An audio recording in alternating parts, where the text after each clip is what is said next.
อย่างคุณขององค์สมเด็จพระสัมมาสัมพุทธเจ้าผู้สูงล้ำคุณพระธรรมคำสอน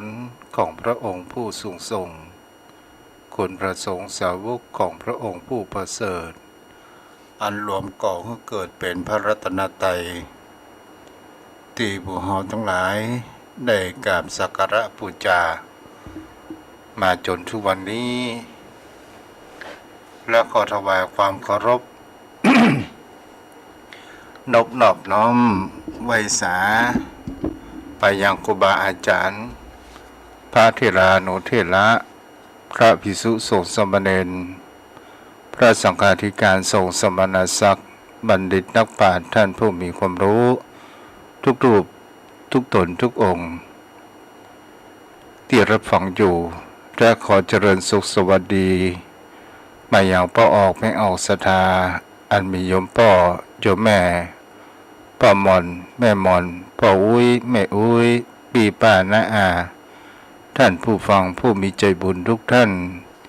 ที่ติดตามรับฟังธรรมะยามดึกทางสถานีวิทยุ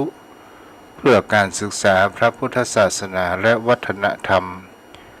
104.5 เมกะเฮิรตซ์ออกจากห้องส่งวัดไฟหินตำบลสุเทพ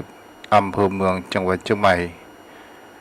ได้รับความเมตตาธรรมจากท่านอาจารย์พระครูสมุวิศวัตวรกิจโจได้มอบหมายตนตัวกระผมพระครูไพศาลสุตตากรเจ้าอาวาสวัดทุ่งประเก็ตตำบลหนองหานอำเภอสันทรายจังหวัดเชียงใหม่มาเป็นกู้โยมพ่อโยมแม่ยามดึกดื่นซึ่งได้ฟังรายการท่านอาจารย์พระครูอภิวัตรวัฒนวิกรมก็ได้จบลงไปตอนนี้ก็เป็นเวลาที่เราจะมารับฟังกันธรรมะยามดึกเป็นคู่นอนเป็น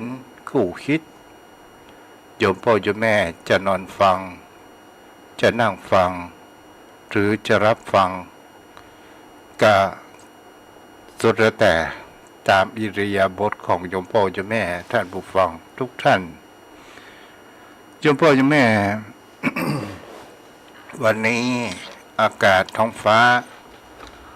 กับความเย็นก็ลงมาเวยหน่อยเป็นสิ่งที่ถ้าทำให้เรานั้นมีความชุ่มช่ำเมื่อ2-3 วันก่อนนั้นฝนก็ตกดีเป็นสิ่งที่ผู้คนเฮานั้นก็มีความต้องการโยมพ่อโยมแม่อย่างก็ตามถ้าว่ามันมากๆเกินไปมันก็ก่อให้เกิดแห่งความบ่อยากจะได้เป็นสิ่งที่ผู้คนเฮานั้นก็ลองเก็บพิจารณาอย่างก็ว่าความร้อนที่มันเพิ่มขึ้นบางจังหวัดก็เป็น42 องศาก็มีแต่มันเฮานี่ก็38 39 40จังบ่แต่ต้องเด้อโยมพ่อโยมแม่มันก็มีทั้งสิ่งที่อย่างมากๆเกินไปแล้วมันก็มามีอย่างมาผ่อนคลายกับตนตัวของเราวันนี้ก็มาจากกับโยมพ่อโยมแม่เกี่ยวกับอานุภาพแห่งพระรัตนตรัยโยมพ่อโยมแม่ก็คงจะรู้ว่าอานุภาพคำว่าพระรัตนตรัยเป็นสิ่งที่ผู้คนเฮานั้นมีแห่งคำว่าพระรัตนตรัยก็คือแก้ว3 ประการเป็นแก้วที่มีความว่าสารพัดนึกเป็นแก้วที่ผู้คนเฮานั้นควรที่จะน้อมเข้ามาอยู่ในจิตในใจของเฮานั้นเกิดขึ้นโยมพ่อโยมแม่ในที่นี้ก็คือหมายถึงคำว่าพุทธรัตนะก็คือแก้วอันมีแห่งคำว่าพระพุทธเจ้าศรัทธาญาติโยมทั้งหลาย นี้ก็คือเป็นสิ่งที่เขาว่าอานุภาพแห่งพระรัตนตรัยและก็โดยแห่งคำว่าธรรมรัตนะก็คือรัตนะก็คือพระธรรมคำสอนของพุทธองค์และสังฆรัตนะก็คือพระสงฆ์สาวกก็รวมกันเกิดเป็นแก้วสามประการนั่นเองเรียกว่ารัตนตรัยในที่นี้แก้วสามประการนี้เป็นสิ่งที่เราจะเห็นได้ว่ามันเป็นนามธรรมเป็นสิ่งที่ผู้คนเหล่านั้นจะมหันเป็นรูปธรรมเกิดขึ้นแต่สิ่งเหล่านี้ถ้าว่าบุคคลใดก็ตามถ้าผู้ใดที่ประพฤติปฏิบัติเอาไว้อยู่ในจิตในใจของเรานั้นจะเป็นสิ่งที่เรานั้นก็เก็บพิจารณากันไปว่ารัตนะนี้เป็นสิ่งที่คนเรานั้นควรจะมีอยู่ในจิตในใจยมพ่อยมแม่คำว่าอานุภาพเป็นสิ่งที่จะถามว่าเป็นสิ่งที่มีแห่งเขาว่าพละกำลังหรือว่าเป็นที่ผู้คนเฮานั้นมีไว้เพื่อกำจัดแห่งเขาว่าภัยพิบัติกับสรรพสัตว์ทั้งหลายเพื่อที่จะตั้งอยู่แห่งคุณงามความดีเพื่อป้องกันเมื่อเฮานั้นมีความตกต่ำในสิ่งที่มันเป็นประโยชน์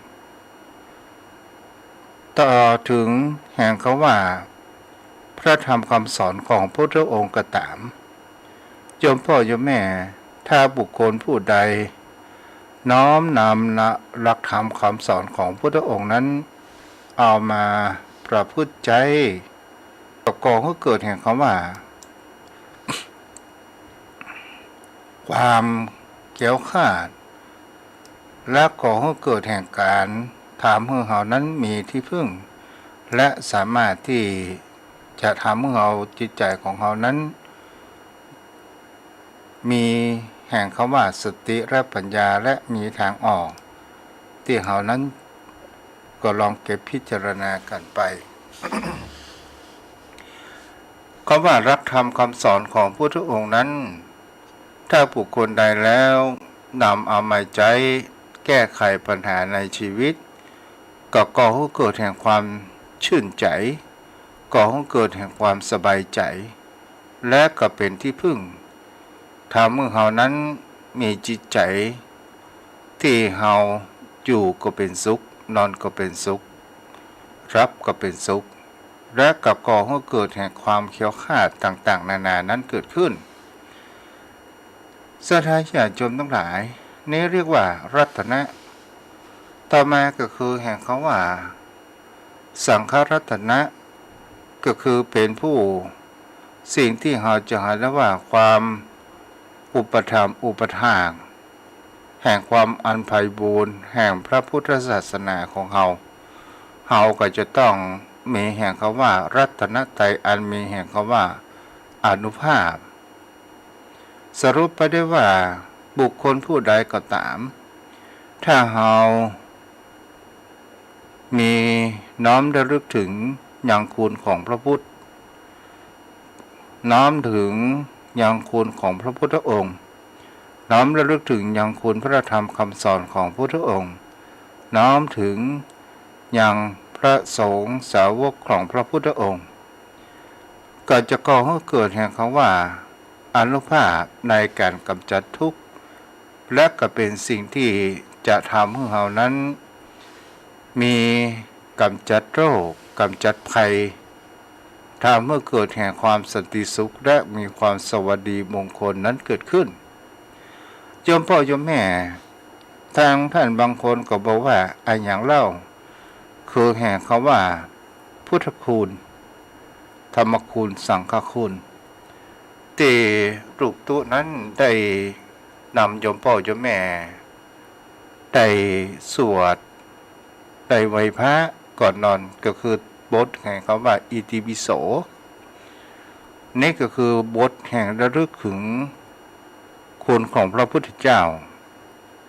สวากขาโตก็คือบทแห่งคำว่าระลึกถึงยังคุณของพระธรรมคำสอนของพระพุทธองค์สุปฏิปันโนก็เป็นการระลึกถึงยังคุณพระสงฆ์สาวกของพระพุทธองค์เกิดขึ้นถ้าก็เป็นสิ่งที่บุคคลใดก็ตามถ้ามันสวดสาธยายมันก็ก่อให้เกิดแห่งคำว่าความสวัสดีมงคลก่อให้เกิดแห่งความสันติสุขและก่อให้เกิดแห่งการกำจัดโลกกำจัดความทุกข์ออกจากจิตจากใจของคนเฮานั่นเองเป็นสิ่งที่ผู้คนเฮานั้นบางครั้งบางคราวอนุภาพแห่งพระรัตนตรัยนี้บางครั้งบางคราวเฮาดูเป็นเรื่องที่มันมีแห่งคำว่าน่าเหลือเชื่อน่าอัศจรรย์นั้นเกิดขึ้นเป็นสิ่งที่ผู้คนเฮาทั้งหลายยอมพ่อยอมแม่เปิ้นเฮามาน้อมจิตน้อมใจของเฮาแนบแน่นอยู่กับพระรัตนตรัยแต่เฮาบ่ได้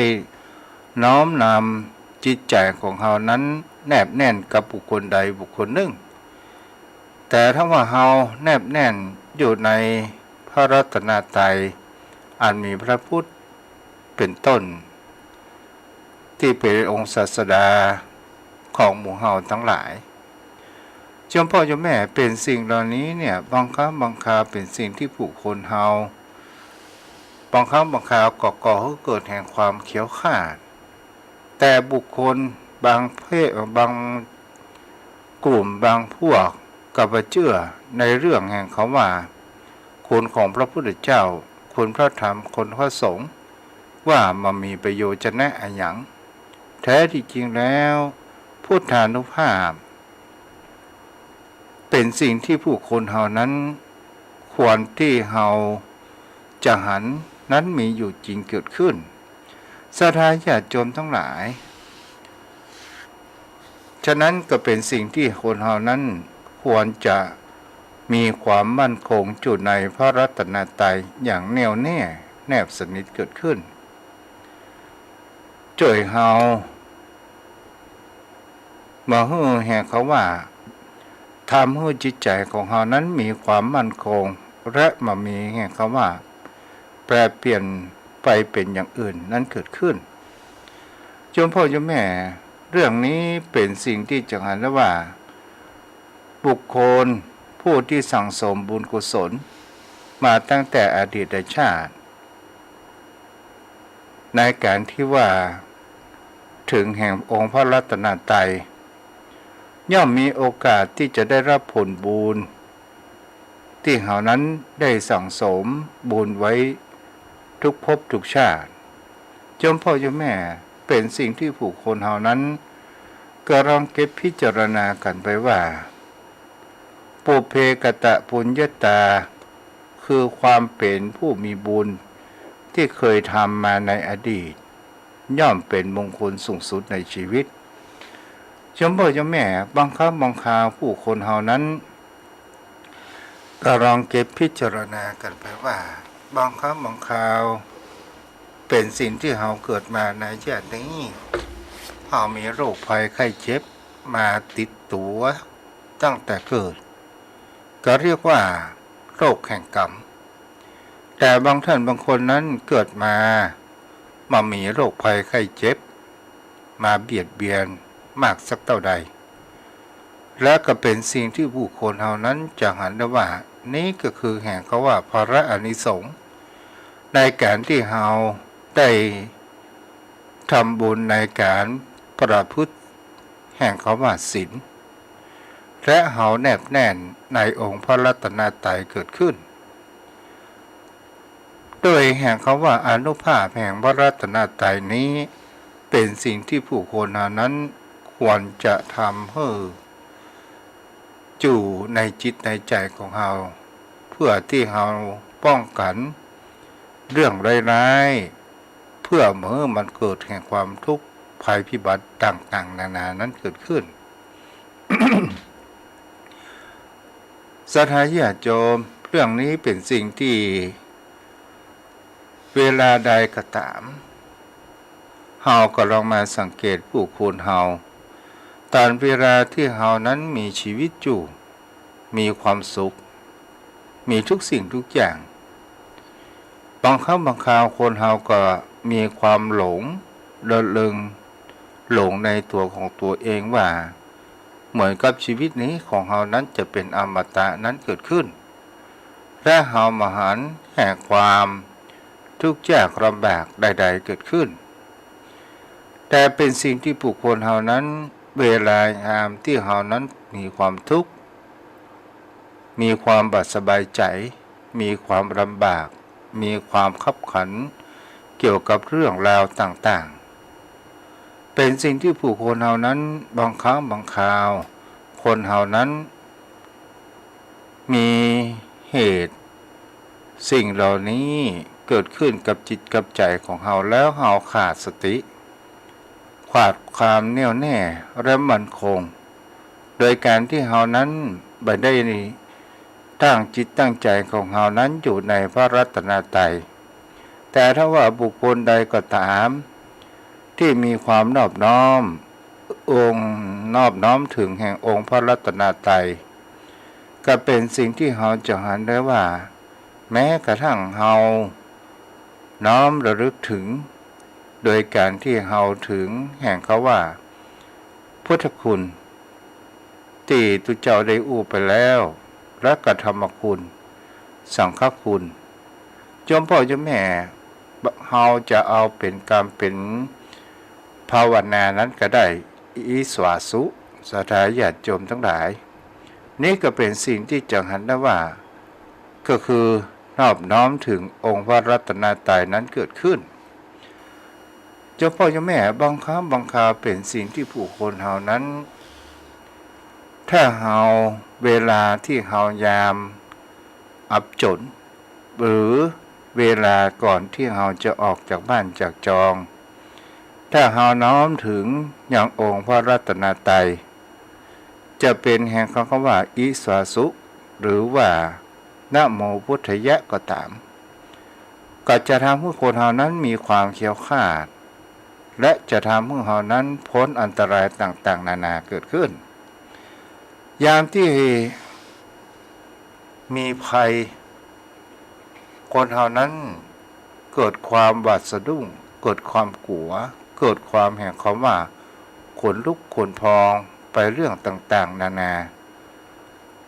ตลอดจนถึงอยู่ในความมืดก็ตามแต่ถ้าว่าเฮามีจิตใจที่แนบแน่นอยู่ในพระรัตนตรัยอยู่สม่ำเสมอสิ่งเหล่านี้เฮาก็สามารถที่จะมีแห่งคำว่าน้อมระลึกถึงอย่างองค์พระรัตนตรัยเฮาก็จะปรากฏแห่งความกลัวเกิดขึ้นและเฮาสามารถที่จะภาวนาในจิตในใจอย่างพุทธคุณธรรมคุณสังฆคุณที่กล่าวแล้วมาเฮือโยมพ่อโยมแม่นั้นได้รับฟังกันสิ่งแรกๆนั้นก็คือถ้าเฮาเป็นคนที่ท่องหรือว่าสวดมนต์ได้อิติปิโสภะคะวะอะระหังสัมมาสัมพุทโธนี่นะได้โยมแม่ก็ว่าไปแต่ถ้าว่าเฮาบ่ได้ก็คือว่าคำย่ออิสวาสุสถาญาติโยมทั้งหลายป้องกันอันตรายทุกสิ่งทุกอย่างนานา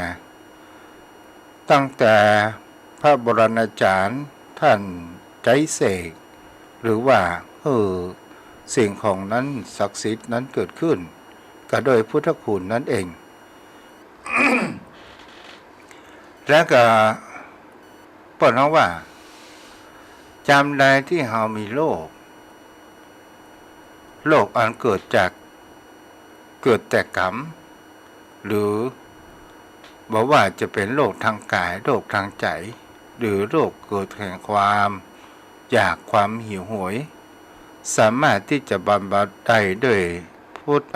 อานุภาพแห่งพระรัตนตรัยโยมพ่อโยมแม่ในเรื่องนี้เป็นสิ่งที่ตุเจ้านั้นจะอู้ถึงแห่งคำว่าอานุภาพเช่นนี้ก่อให้เกิดแห่งความ หรือเชื่อเป็นสิ่งที่บางครั้งบางคราวดวงเฮาจะถึงคาดแต่มันก็บ่ถึงคาด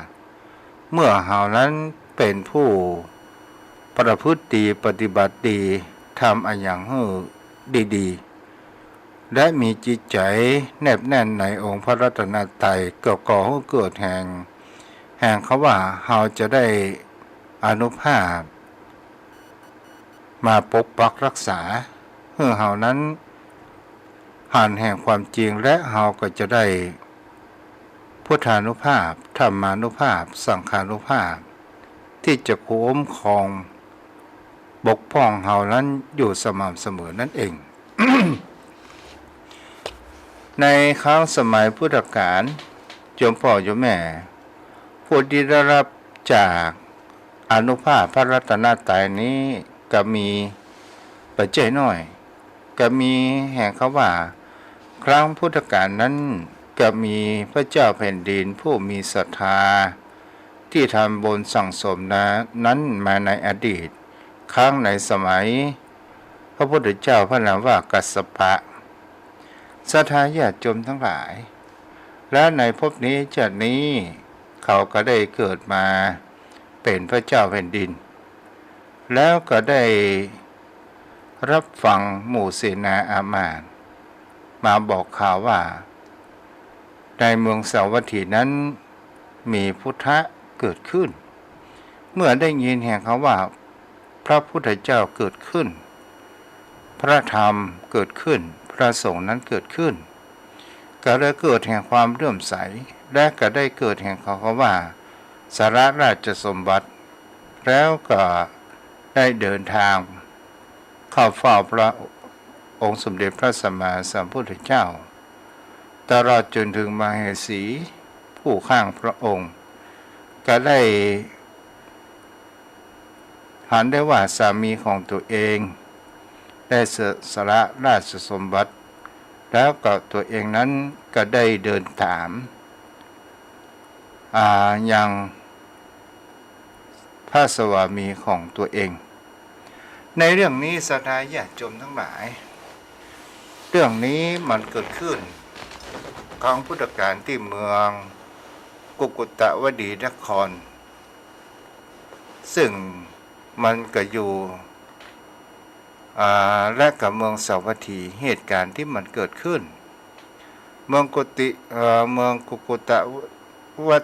ดีนครเนี่ยมีพระเจ้าแผ่นดินท่านพระนามว่ากัปปินะมหากัปปินะและก็มีมเหสีชื่อว่าอโนชาพระเจ้าแผ่นดินและมเหสีนี้เป็นผู้มีบุญญาภิการ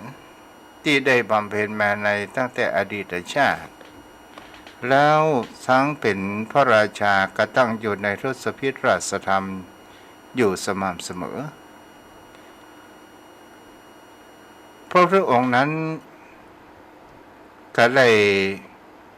ตรัสแห่งเขาว่าอนุบุพิกถาก็คือประวัติของพระมหากัปปินะและก็พระมเหสีชื่อว่าอโนชาอาติตาการเรในการล่วงไปแล้วมีหมู่บ้านช่างหุกอยู่ปอกไก่เมืองพาราณสีครั้งหนึ่งนั้นพระปัจเจกพุทธเจ้าจำนวน1,000 องค์ซึ่งบวชอยู่ในป่าหิมพานต์ปรารถนาที่จะมีความสงเคราะห์อนุเคราะห์กับชาวบ้านจึงได้พากันออกเดินทางไปสู่เมืองพาราณสีเกิดขึ้นเมื่อไปถึงสันเมืองแล้วก็ได้ส่งพระปัจเจกพุทธเจ้า2 พระองค์เพื่อที่จะไปขอหัตถกรรมก็หมายถึงว่าไปขอกำลังมาทำสร้างที่อยู่อาศัยต่อพระเจ้าเมืองพาราณสีศรัทธาญาติโยมทั้งหลายในตอนนั้นก็เป็นเทศกาลฤดูกาลแลกนาขวัญพอดี พระเจ้าพระนสีนั้นก็ได้สดับแห่งเขาว่าพระปัจเจกพุทธเจ้ามาขอกำลังจึงได้ตรัสว่ายังมามีโอกาสวันพรุ่งนี้จะต้องไปประกอบพิธีแรกนาขวัญวันที่3จะส่งคนไปทำหื้อตัดแล้วก็เข้าที่ประทับบ่ได้นิมนต์พระปัจเจกพุทธเจ้าเลยพระปัจเจกพุทธเจ้าจึงได้ออกจากราชสำนักโดยบ่ได้อย่างสักอย่างขณะนั้นภรรยาของนายช่างหูเข้าไปในเมืองพระนศีหันพระปัจเจกพุทธเจ้าทั้งสองตนท่านทราบความต้องการก็จึงนิมนต์พระปัจเจกพุทธเจ้าทั้ง1,200 ตนและ1,000 องค์ไปฉันที่หมู่บ้านของตนศรัทธาญาติโยมทั้งหลายภรรยาในช่างหกนี้ก็ได้นิมนต์พระสงฆ์พระปัจเจกพุทธเจ้าจำนวน 1,000 รูปเมื่อมาในหมู่บ้านนางก็ได้เปล่าประกาศบอกผู้คนในหมู่บ้านทั้งหลายว่าใครจะเลี้ยงพระสงฆ์องค์ข้าเจ้าตอนนี้พระปัจเจกพุทธเจ้ามาโปรดเมตตาหมู่เฮาทั้งหลาย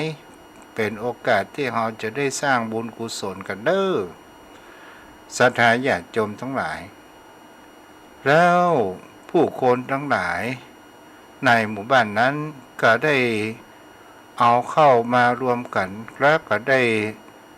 ต้มข้าวพวกเขาว่าข้าวยาโคเลี้ยงพระปัจเจกพุทธเจ้าได้ให้ผู้คนทั้งหลาย ได้สร้างปรำอันหลังใหญ่กลางหมู่บ้านและผู้ราชอาสนะในวันรุ่งขึ้นพระปัจเจกพุทธเจ้า1,000 องค์ก็ได้รับนิมนต์มาฉันที่ปรำและก็ช่วยกันนั้นอังคาจะถวายพร้อมเพรียงกันศรัทธาญาติโยมทั้งหลายเมื่อพระปัจเจกพุทธเจ้าฉันเรียบร้อยก็นิมนต์ได้ชาวบ้านชาวจองก็ได้นิมนต์อยู่จำพรรษาในหมู่บ้านนั้นเมื่อพระปัจเจกพุทธเจ้าทุกองค์นั้นได้รับอาราธนาจึงเปล่าประกาศผู้ชายแต่ละคนแต่ละหลังห้องเอามีดมาเด้อเอาบกมาเด้อไปฟันไม้มาแปลงตูปเพื่อพระสงฆ์องค์ข้าเจ้ากรรมผู้มาจำพรรษาพระปัจเจกพุทธเจ้าเป็นบุญของหมู่เฮาทั้งหลายศรัทธาญาติโยมทั้งหลายเจ้าบ้านเจ้าจองได้ยินภรรยาของนายช่างหูกนั้น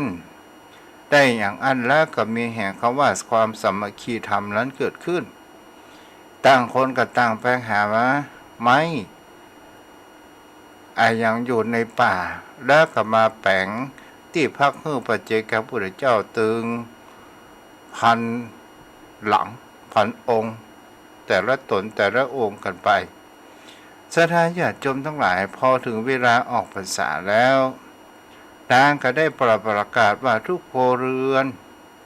หมู่เฮาทั้งหลายหาผ้าหาควาอย่างมายิบเพื่อถวายเป็นพระปัจเจกพุทธเจ้าควารูปพระตนควาพระหลังเด้อศรัทธาญาติโยมทั้งหลาย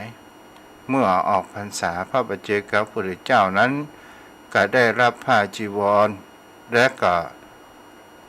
กลับไปยังป่าหิมพานต์คนทั้งหลายเหล่านั้นหลังจากการทำบุญก็ได้อยู่แห่งความสุขสบายตามปกติและก็จนถึงสิ้นชีวิตก็ไปเกิดในสวรรค์ชั้นดาวดึงส์คันพุทธว่าพอเวลาหมดบุญชั้นดาวดึงส์ก็ลงมาเกิดในตระกูลของกดุมพีผู้อันมั่งคั่งไปด้วยกันทั้งหมดโยมพ่อโยมแม่โดยหัวหน้าช่างหูขันก็เป็นบุตรของกดุมพีผู้เป็นใหญ่ในตระกูลภรรยาช่างหูได้เกิดเป็นบุตรีของกดุมพีผู้ใหญ่แห่งตระกูลหนึ่งและบริวารพวกพ้องในตระกูลแล้วก็มีความและต่างกันไปแต่งงานซึ่งกันและกัน สถาญาติโยมทั้งหลายมาต่อถึงแห่งเขาว่าพระกัปปินะกัปปะโนชามาเกิดอยู่แห่งยุคหนึ่งก็คือยุคแห่งพระสัมมาสัมพุทธเจ้าพระนามว่ากัสสปะวันหนึ่งนั้นพวกกระโดมพีทั้งหลายในวิหารจะมีการแสดงธรรมของพระสัมมาสัมพุทธเจ้าจึงภรรยาไปวิหารกันพร้อมประชาชนคนอื่นพอเข้าไปถึงในบริเวณที่นั้นแล้วก็นั่งอยู่ที่สมควรแล้วก็เป็นสิ่งที่จะหันได้ว่าฝูงชนทั้งหลายต่างคนต่างก็ต่างเข้าไปอาศัยในกุฏิของพระที่เป็นญาติของตนและอุปถัมภ์อยู่ส่วนกระดุมพีที่มหูจักไผ่บอกคุ้นเคยกับองค์ใดจึงว่าอาจจะลบไปที่ไหนได้เพราะว่าในเวลาในตอนนั้นก็คือฝนตกเอาง่ายก็คือคนทั้งหลายฝนตกแล้วก็ต้องหาที่หลบฝนแต่กระดุมพีและภรรยานี้ยืนตากฝนศรัทธาญาติโยมทั้งหลายเมื่อพบสภาพประการเช่นนี้หัวหน้ากระดุมพีพอหลังฝนแล้วก็ได้จากกันว่าหมู่เฮานี่คนแปลกหมู่น่าเกลียดน่าอายขนาดธรรมดากุลบุตรทั้งหลายถึงความละอายอย่างนี้พอสมควรศรัทธาญาติโยมทั้งหลายหมู่เฮาทั้งหลายมาสละทรัพย์ช่วยกันสร้างเพื่อแปลงสาปนศาลาเพื่อป้องกันแดดกันฝนหมู่เฮาทั้งหลายผู้เป็นกระดุมพีผู้มีเงินเฮามาสร้างวิหารแปลว่าที่อยู่ดังใหญ่เป็นยอดเรือนพันหลังเพื่อที่เป็นประทับของพระพุทธเจ้าและพระสาวกทั้งหลายหมู่เฮาทั้งหลายสละครัวละ500กหาปณะเอารวมกันแล้วก็สร้างถวายเป็นทานก็มีความสำเร็จนั้นเกิดขึ้นและก็ได้มีการสมโภชฉลองวิหารและเสนาสนะที่สร้างเสร็จใหม่ๆจึงเป็นธรรมเนียมและปฏิบัติมาจนทุกบัดนี้ศรัทธาญาติโยมทั้งหลายภรรยาของกระดุมพีผู้เป็นหัวหน้าผู้มีปัญญาคิดจะทำการบูชาพระศาสดาก็คือองค์สมเด็จพระสัมมาสัมพุทธเจ้านามว่ากัสสปะที่จะทำมาเหมือนคนอื่นก็โดยนามแห่งเขาว่าหอบดอกอโนชาหรือว่าดอกอังกราบก็คงเหมือนกับกลีบดอกบัวศรัทธาญาติโยมทั้งหลายก็ผ้าสาลก4 ดอกอังกาบราคากัน 1,000 กหาปณะไปวางที่บาทมูลของพระพุทธเจ้าก่อนที่จะทรงอนุโมทนานางจะจึงตั้งความปรารถนาว่าถึงว่าตั้งจิตอธิษฐานนะโยมพ่อโยมแม่มันเป็นสิ่งที่มีเกิดขึ้นอย่างแท้จริงถ้าเรามีความปรารถนาที่ถูกต้องตามคำร้องของธรรมนั้นเกิดขึ้นอย่างครับนางภรรยาของนางกระดุมพีผู้นี้ก็ได้อธิษฐานว่าเมื่อไปเกิดในภพใดชาติใดขอให้มีผิวพรรณเหมือนดอกอังกาบนี้และขอให้มีชื่อแห่งเขาว่าชื่อเหมือนดอกก็คืออโนชาพระพุทธเจ้าพระนามว่ากัสสปะก็ได้อนุโมทนาจนเสร็จอย่างนั้นเรียบร้อยคนเหล่านั้นทั้งหมดก็เมื่อสิ้นอายุขัยก็ไปเกิดในเทวโลกในพุทธกาลในพุทธบาทและก็ได้ มดบุญแห่งคำว่าเป็นเทวดาก็ได้ลงมาเกิดในเมืองกุกุตะวดีนครกดุมพีผู้เป็นหัวหน้านั้นก็เป็นพระราชกุมารเมื่อเจริญเติบโตขึ้นมาก็มีเป็นพระราชาพระนามว่าพระเจ้ามหากัปปินะศรัทธาญาติโยมทั้งหลายคนที่เหลือเกิดในตระกูลนั้นเกิดในตระกูลของอมาตย์ส่วนภรรยากระดุมพีที่เกิดเป็นราชธิดาในเมืองสาคัลนครมัทรัฐและก็มีผิวพรรณเหมือนดอกอังกฤษมีชื่อว่าอโนชานี่เป็นสิ่งที่จะเห็นแล้วว่าศรัทธาญาติโยมทั้งหลายเมื่อพระราชาแล้วพระนางอโนชาเจริญเติบโตใหญ่ขึ้นมาก็เลยเป็นผลของว่าเป็นคู่บุญญาบารมีกันด้วยอำนาจแห่งบุญกุศลที่เขานั้นได้กระทำในอดีตศรัทธาญาติโยมทั้งหลายวันหนึ่งพระเจ้ามหากัปปินะก็ได้ทรงม้าชื่อว่าสุปตะและก็อมาตย์พันคนด้วยล้อมไปเหนี่ยวในราชอุทยานและก็หันพวกพ่อค้าประมาณ500 คนเดินทางมาค้าขายในเมืองของตัวเองมีการอิดโรยเหนื่อยอ่อนแสดงว่าเดินทางมาไกลพระองค์นั้นก็ได้ถามว่าอ้าวพ่อค้าลูกที่ไหนมาพ่อค้าเหล่านั้นก็บอกว่าลูกจากเมืองสาวัตถีมาก็ได้ถามว่าเมืองสาวัตถีนั้นมีข่าวดีอะไรอย่างพ้องพ่อค้าเหล่านั้นก็บอกว่าข่าวอย่างอื่นก็มามีอะไรอย่างพระเจ้าค่ะมีอะไรอย่างมีแต่พระสัมมาสัมพุทธเจ้าทรงอุบัติเกิดขึ้นแล้วโอ้ศรัทธาญาติโยมทั้งหลายเมื่อพระเจ้าพระมหากัปปินะได้สดับรับฟังว่าพระพุทธเจ้าอุบัติขึ้นแล้ว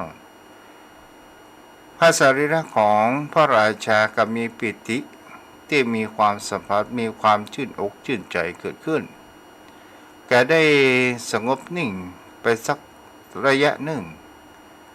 ก็ได้สติขึ้นมาแล้วก็ถามใหม่ว่าท่านอู้อะไรอย่างกันแน่พ่อค้าก็บอกว่าพระพุทธเจ้าอุบัติขึ้นแล้วพระเจ้าค่ะศรัทธาญาติโยมทั้งหลายทรงพระราชาก็ย้ำถามเป็น3 รอบ 4 รอบพ่อค้าก็ตอบเหมือนเดิมเป็นสิ่งที่เห็นแล้วว่าพระราชาก็เลยประทานรางวัลหมู่พ่อค้านั้นเป็นเงิน100,000 กหาปณะที่ได้นำข่าวบุญแห่งเขาว่าพระพุทธเจ้านั้นเกิดขึ้นแล้วพ่อค้าก็ได้บอกว่าพระธรรมก็อุบัติเกิดขึ้นแล้วพระราชทานแหม100,000 กหาปณะและพระสงฆ์อุบัติขึ้นแล้วพระราชาก็ได้สละทรัพย์แหม100,000 กหาปณะแปลว่าพ่อค้าบ่ต้องไปค้าอย่างได้กำไรปิกบ้านปิกจองบนหลอนศรัทธาญาติโยมทั้งหลายพวกพ่อค้าได้รับรางวัลถึง300,000 กหาปณะแล้วทรงทราบว่าพระพุทธเจ้าพระธรรมและพระสงฆ์อุบัติเกิดขึ้นแล้วรำนัดนั้นไปพระเจ้ามหากัปปินะและอามาตย์ที่จะติดตามพระองค์ก็ได้พระองค์นั้นก็บอกว่าจะเสด็จไปผนวดอุทิศแด่พระบรมศาสดาแม้อามาตย์เหล่านั้นผู้มีอุปนิสัยในบุญญสัมปทาก็คือมีผู้มีบุญก็ได้เสด็จออกบวชตัวทูลถามเสด็จออกบวชตัวแล้วพระราชานั้นก็ได้สั่งให้เจ้าพนักงานจารึกข้อความลงในแผ่นทองพระราชทานให้แก่พ่อค้ารับสั่งว่า พวกเขาเข้าเฝ้าพระนางอโนชาพระนางชักประทานเงินให้300,000 กหาปณะที่ได้ตกลงกันไว้และขอให้ทูลพระนางว่าพระเจ้าอยู่หัวนั้นพระราชทานสมบัติให้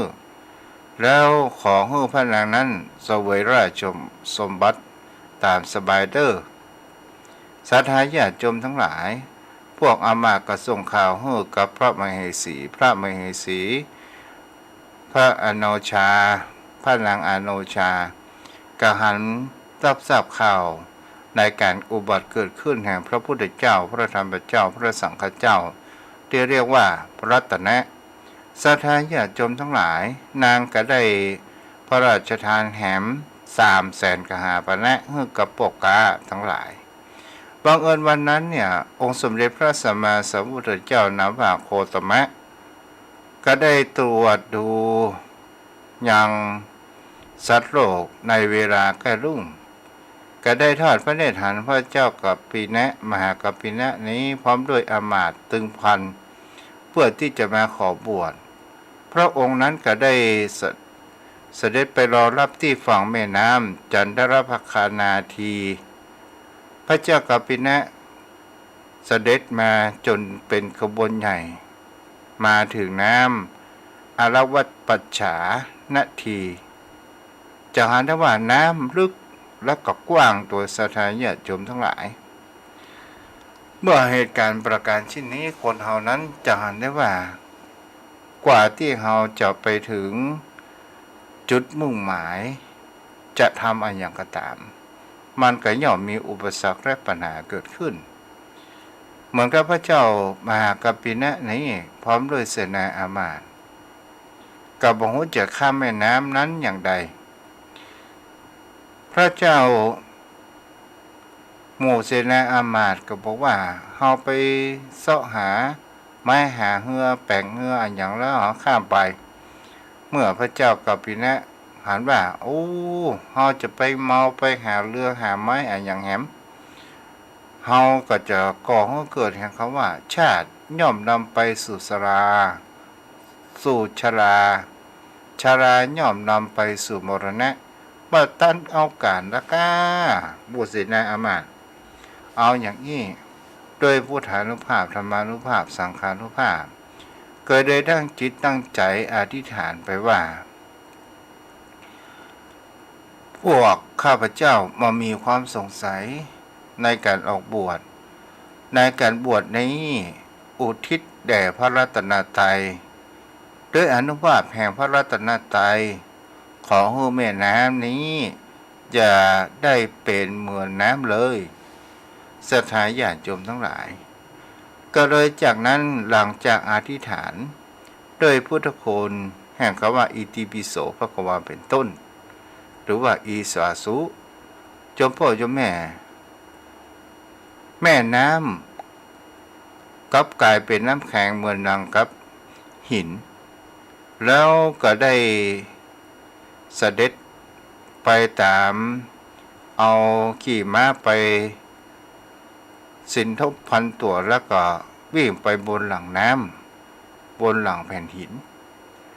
โดยอนุภาพแห่งคำว่าพระรัตนตรัยแห่งคำว่าอธิษฐานน้อมระลึกนั่นเองยมพ่อยมแม่ก็คงจะเอาไว้เพียงแต่อี้เนาะกันเดี๋ยวเราจะได้ไหว้พระสวดมนต์กันตอนนี้4:44 นาทีเปิดสายสักเล็กสักน้อยเนาะโยมพ่อโยมแม่นั้นได้รับฟังกันได้สนทนาอู้จากันเด้อวันผูกไม่วันก็มาอยู่กันใหม่เนาะ0631639950แม่อ้อยอมรมนตรีแม่จันเพ็ญคำโพธารับฟังอยู่เนาะอนุภาพแห่งการกระทำความดีเป็นสิ่งที่มีจริงนะโยมพ่อโยมแม่เนาะ0631639950 0631639950เจริญพรแม่วลี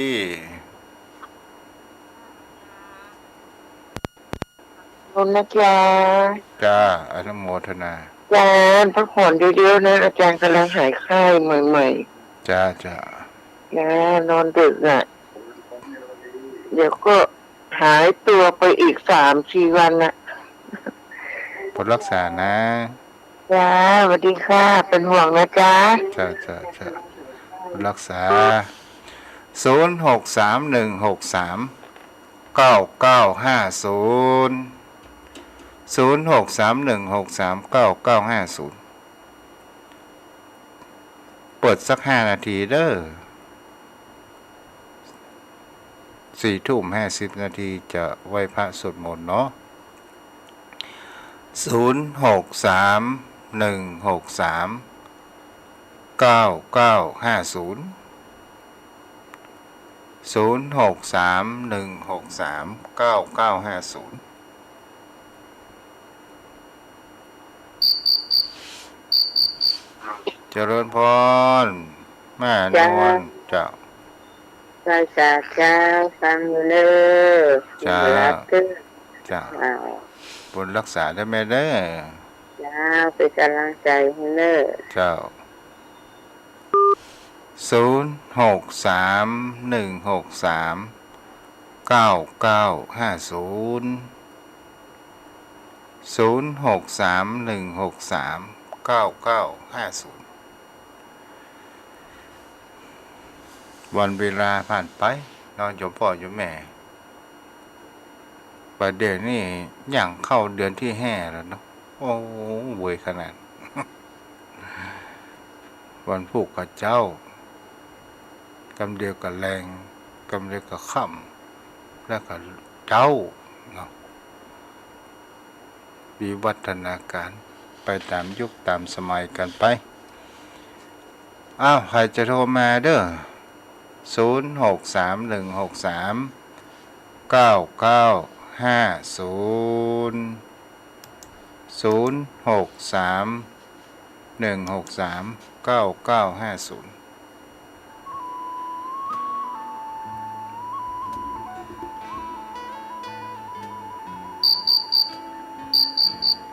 เจริญพรพระนานขอกราบแต่ใต้ไว้สารและเมตตาธรรมท่านพระคุณเจ้าด้วยความเคารพอย่างสูงยิ่งครับโอ้ปีเดียนมาเดียวเว้ยเนาะท่านเจ้าเนาะเดียวกดมดเสี่ยงกดเสี่ยงวันเสี่ยงคืนไปไล่อายุนะครับแต่แก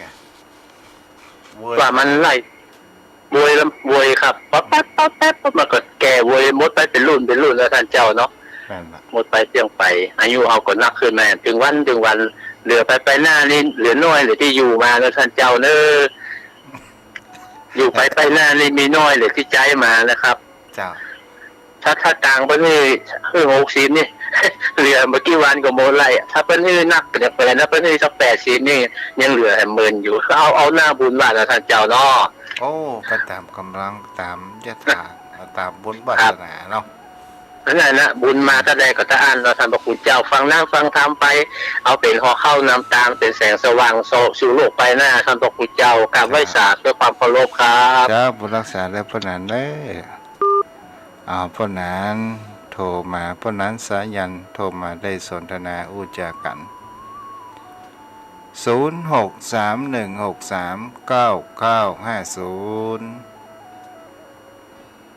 0631639950มามีภัยโทรมาทุกเจ้าจะนำใบพระสดมนต์แผ่เมตตาเด้อขอปิดสายไว้เพียงเท่านี้เนาะโยมพ่อโยมแม่ พนมมือน้อมระลึกถึงจังองค์สมเด็จพระสัมมาสัมพุทธเจ้าพระธรรมคำสอนขององค์สมเด็จพระสัมมาสัมพุทธเจ้าพระสงฆ์สาวกขององค์สมเด็จพระสัมมาสัมพุทธเจ้ากราบหนึ่งกราบสองกราบสามอะระหังสัมมาสัมพุทโธภควาพุทธังภควันตังอภิวาเทมิกราบ สวากขาโตภะคะวตาธัมโมธัมมังนามัสสามิครับสุปฏิปันโนภะคะวะโตสาวกสังโฆสังฆังนามามิครับต่อไปน้อมระลึกถึงอย่างคุณขององค์สมเด็จพระสัมมาสัมพุทธเจ้าหันธรรมยังพุทธัสสะภะคะวะโตปุพพะนะมะการังกะโลมาเสนะโมตัสสะภะคะวะโตอะระหะโตสัมมาสัมพุทธัสสะนะโมตัสสะภะคะวะโตอะระหะโตสัมมาสัมพุทธัสสะนะโมตัสสะภะคะวะโตอะระหะโตสัมมาสัมพุทธัสสะอิติปิโสภะคะวะอะระหังสัมมาสัมพุทโธวิชาจารณะสัมปันโนสุขโตโลกวิทูอานุนตโรปุริสธรรมสารติสันทาเทวมนุษย์สานังพุทโธภคะวาติกายเยนะวาจายะวะเจตสาวาพุทเทกุกัมมังภกตังมยายังพุทโธปฏิคันหันตุอาจยันตังการันทะเลสาวริตุงวะพุทเทกราสวากขาโตภะคะวะตาธัมโมสันทิฏโกอาการิโกเอหิปัสสิโกโอปัญญิโกปัจจตังเวทิตาโพเวนโยหิติกายเยนะวาจายะวะเจตสาวาธัมเมกุกัมมังภกตังมยายังธัมโมปฏิกันหันตุอาจยันตังการันตเรสาวริตุงวะธัมเมสุปฏิปันโนภะคะวะโตสาวกสังโฆโอชุปฏิปันโนภะคะวะโตสาวกสังโฆยายะปฏิปันโนภะคะวะโตสาวกสังโฆสามีจิปฏิปันโนภะคะวะโตสาวกสังโฆยาทิทานจตาริปุริสยุคานิอาถะปุริสปุกราเอสะภะคะวะโตสาวกสังโฆอาหุนายโยปาหุนายโยทักขินายโยอัญชาริกรณิโยอานุตตรังปุญญเขตังโลกัสสะติกายเยนะวาจายะวะเจตสาวาสังเคกุกัมมังภกตังมยายังสังโฆปฏิคันหันตุอาจยันตังการันตเรสาวริตุงวสังเคต่อไปตั้งจิตอธิษฐานแผ่เมตตาเด้อ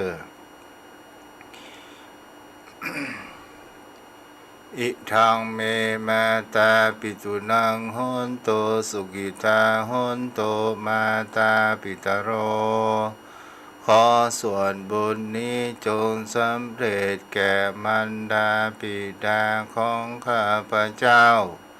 ขอให้มารดาบิดาของข้าพเจ้าจงมีความสุข หิทังเมยาตินังโหนตุสุขิตาโหนตุอาญาตโย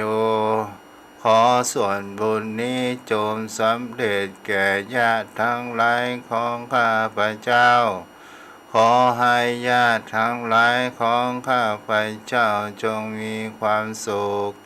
อิทัมเมคารุอุปชายจาริยนังโหนตุสุขิตาโหนตุสัพเพ